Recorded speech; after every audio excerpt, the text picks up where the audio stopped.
Mga ka-surprise, Good Friday po ngayon and kahapon po, Monday, Thursday, napangakuan ko po kayo na lalabas po ulit tayo just to check kung may mga open po bang establishments. So, lalabas po tayo ngayon, hindi naman dahil may kailangan po tayo. Di ba karaniwan po, lumalabas tayo pag may kailangan tayong bilhin or paminsan para magliwaliw o gano'n. Pero ngayon po, lalabas po tayo just to check kung meron pong open establishments ngayon pong Good Friday. So, ayan po mga ka-surprise. Para next year, di ba, kung sakali man, good morning, alam na natin kung may mga mabibilan ba talaga tayo, ganyan. Ito yung pool area mga ka-surprise. Ayan.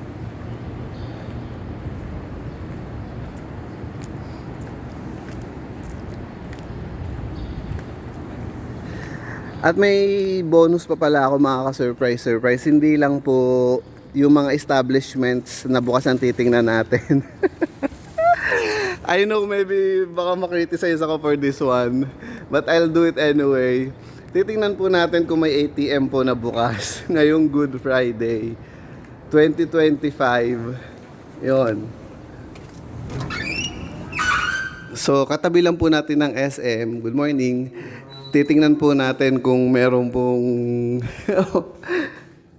open na ATM, ganun. Pero ayun nga, disclaimer, hindi ko po kailangan mag-withdraw.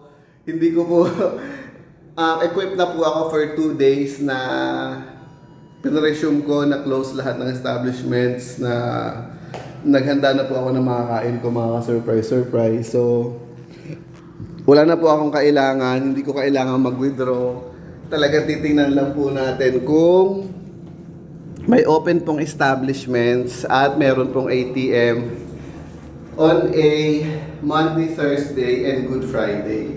So ngayon po is Good Friday. Ayan. Kamusta po kayo mga ka-surprise? Nakapagbulay-bulay na po ba kayo? Nakapagnilay-nilay na po ba kayo? Kung hindi pa naman po and wala po kayo naging time, I got you covered mga ka-surprise. Nagbulay-bulay po ako, nagnilay-nilay po ako. Panoodin nyo na lang po yon para nakapagbulay-bulay na rin po kayo mga ka-surprise. And ayun nga po, ultimately mga ka-surprise, may himala mga ka-surprise. Hindi nga po katulad nung sinabi ni Nora Honor dun sa kanyang portrayal sa Walang Himala. Ayun. We all know naman na acting lang yon, so maybe talagang she believes in Himala naman, and meron nga po siyang interview na sinasabi niyang naniniwala siya sa Himala. Good morning kuya. So ayun mga ka-surprise. Ako po naniniwala po ako sa Himala, so may Himala. Nasabi ko naman na po sa inyo yan. Ayan mga ka-surprise. May mga open po na establishments, nakikita nyo po ba? Ayan, nakita nyo naman po, may mga open po. Pero yung mga karinderya hindi. So, mga parang mga chichirya lang yan and everything, ganon. So, open. May mga open, mga ka-surprise. Ngayon, dito po tayo sa...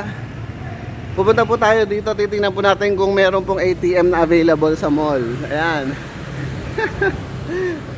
Baka naman naisip nyo mga ka-surprise. Ako gusto lang talaga mag-malling yan kahit sarado. Hindi po mga ka-surprise. Talagang, ano po ito, talaga social experiment po ito para sa ating pong lahat na alam na po natin ang gagawin in case kakailangan po next year, alam na po natin. Pero mga ka-surprise, ayun nga po, nagbabago-bago po yung mga patakaran,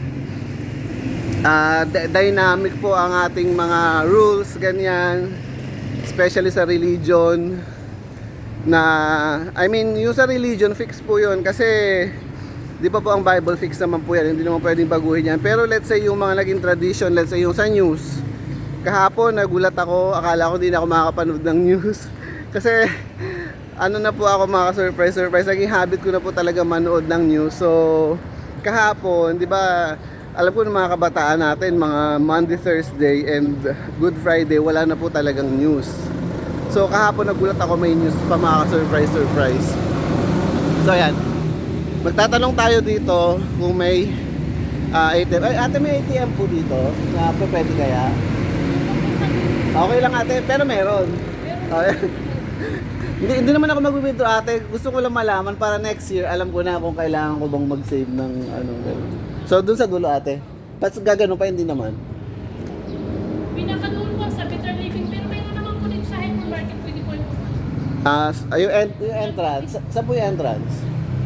Dito na. Ate, salamat. Kami lang po. Bakit ate open yung hypermarket? Bukas yung hypermarket o yung ano lang? Hypermarket lang. Pero bukas? Ay, ganun. Salamat po. Oh, ayun, mga ka-surprise. Talsiklaway pa ako na kaya doon sa guard. Ano, open daw ang hypermarket. Can you believe that? But anyway, let's see. Let's check kung talagang open nga ang hypermarket, mga ka-surprise. Ayan. Ayun nga yung, as I was talking a while ago, yung pinagkwento ko po sa inyo mga ka-surprise na ayan, nagbabago po yung mga rules and regulations. Yung mga tradition na katulad nga po na sabi ko dati, wala na po ng news ng Monday, Thursday and Good Friday. Pero yes. Pero kahapon, Monday, Thursday, nakapanood pa po tayo. Nandun pa po si Mel Chanco, siya po nagbalita, ayun. And ayun nga po, may namatay po kasing national artist.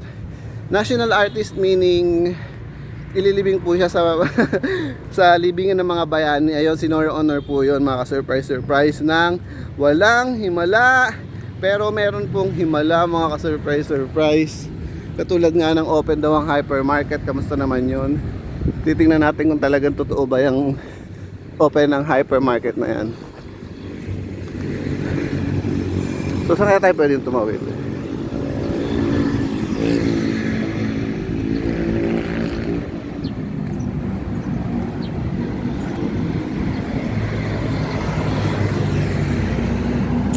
Mga ka-surprise kung mahihirapan tayo, kung hindi naabot ng 15 minutes itong video, ilalagay ko na lang sa comment section kung makakakita po ako ng ATM machine.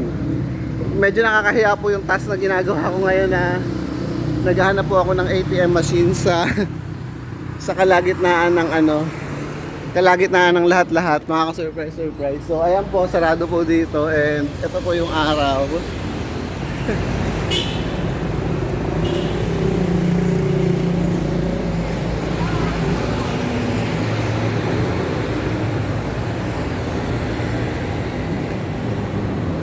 Ayan mga surprise.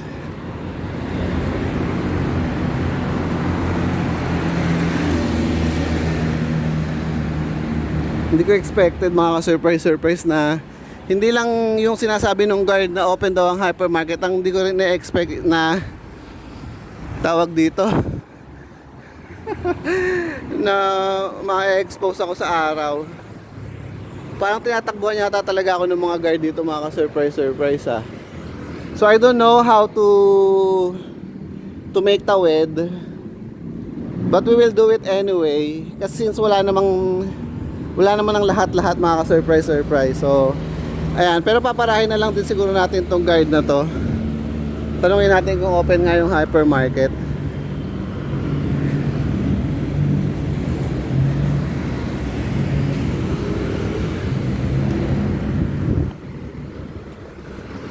Ayan, tatanungin natin mga ka-surprise kung open yung hypermarket.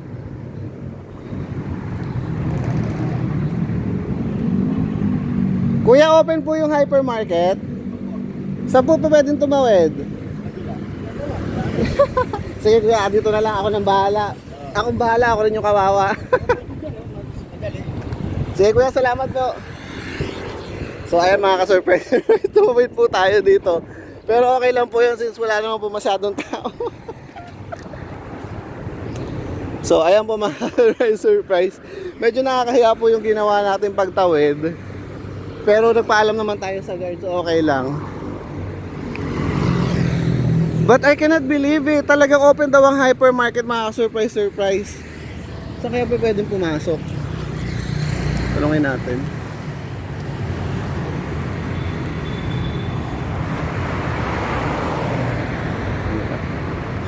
Kuya, papasok ako sa hypermarket. Saan yung pwedeng pumasok? Bukas talaga kuya, baka joke lang yan. Totoo nga. Bukas talaga ang hypermarket. Ha? Alas 10. 8 AM lang naman ako pwede doon. Sige kuya, salamat. Ayun, alas 10 pa daw, pero bukas daw ang hypermarket, mga ka-surprise. I really cannot believe it. Nakwento ko nga ba sa inyo mga ka-surprise? Ayun nga, nagbabago ang panahon. Nagbabago ang mga rules and regulation na may balita kahapon. Hindi ko lang po alam ngayong Good Friday kung magkakaroon po ng balita. Pero parang feeling ko meron na rin po mga ka-surprise. So, ayan.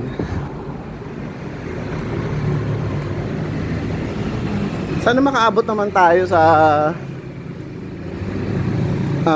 makita nyo na meron talagang ATM na available. So ayan, next alam na po natin next kung ano po yung gagawin natin next what do you call that? Holy Week na meron naman pala mga open na ganyan. Sunod, saan ba yung ATM dito? Ano ATM? Hindi natin alam kung saan yung ATM, mga ka-surprise. Pero dito daw meron.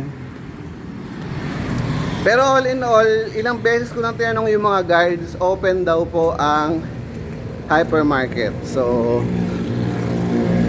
hindi na po tayo magpa-panic buying sa susunod. Ganyan. Pero, okay lang din naman mag-panic buying din minsan, lalo na kung mainit, ganon. I mean, hindi ka na magpa-panic, mag-buy ka na lang, wala nang panic. Kasi nga, mainit, and may Starbucks pala dito. Ayun, so hindi ko alam kung saan yung sinasabi nilang ATM machine.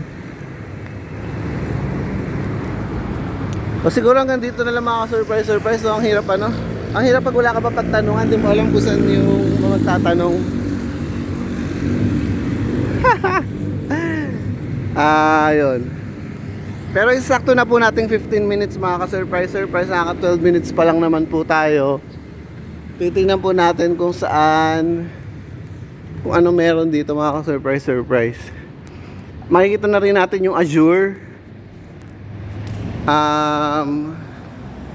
Kung familiar po kayo sa Azure, ito po yung condominium.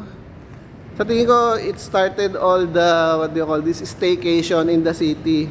Sila po yung nag-start nun dito sa Metro Manila. Kasi po parang meron po silang natural sand swimming pool, something like that.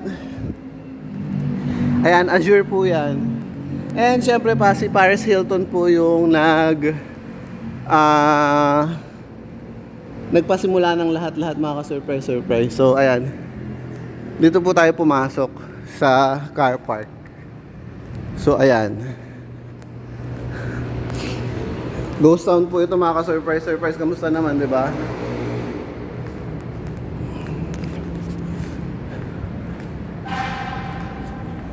Yan. For the content nga lang ba ito mga ka-surprise? Hindi naman. Talagang gusto lang din nating malaman, di ba? Why not naman? Wala naman tayong ginagawa. Alangan na umupo tayo maghapon sa bahay during this Holy Week. Pwede rin naman kung talagang pagod tayo. Pero kung hindi naman tayo pagod, may pahinga naman tayo, mag-ano na rin tayo. Tawag dito.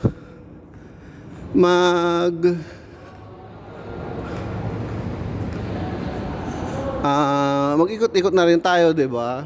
Parang ano naman to, once a year lang naman yung mga ganito experience, 'di ba? Exciting. For me mas exciting to kaya sa beach. Kasi sa beach talaga exposed ka dun di ba? Ewan ko ba mga ka-surprise. Siguro hindi naman sa mas maganda ito kaya sa beach. Kasi siguro talagang sawa lang tayo kasi mga Filipinos, di ba? So Kuya, saan po may ATM? Saan po kaya may open na ATM? Open ATM daw.